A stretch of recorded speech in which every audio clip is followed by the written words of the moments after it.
अस्सलाम वालेकुम दोस्तों, क्या हाल है। उम्मीद करता हूँ कि सब दोस्त खैरियत से होंगे। नदीम वाइस चैनल में खुश आमदीद। शेर जंगल का बादशाह क्यों है? जंगल में सबसे बड़ा जानवर लंबाई में तो ज़राफ़ा है और शायद जसामत में हाथी बड़ा जानवर है।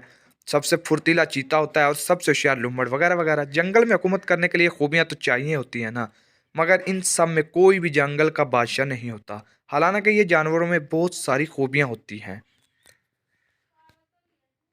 जंगल का बादशाह तो शेर होता है, मगर इसमें ये तमाम सफ़ात नहीं होती। ना वो ऊंचा होता है, ना वो भारी भरकम होता है, और ना ही वो चालाक या होशियार होता है, मगर फिर भी वो जंगल का बादशाह होता है।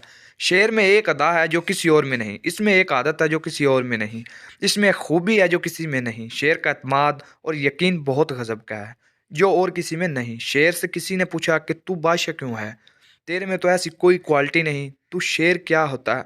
तो शेर कहता है कि मुझे लगता है कि मैं बादशाह हूँ, तो इसलिए वो मैं बादशाह हूँ। ये है इसका एतमाद, ये है इसकी क्वालिटी, ये है इसका यकीन। इसलिए इंसान को खुद पे एतमाद और यकीन होना चाहिए। मज़ीद वीडियोज़ के लिए मेरे चैनल को सब्सक्राइब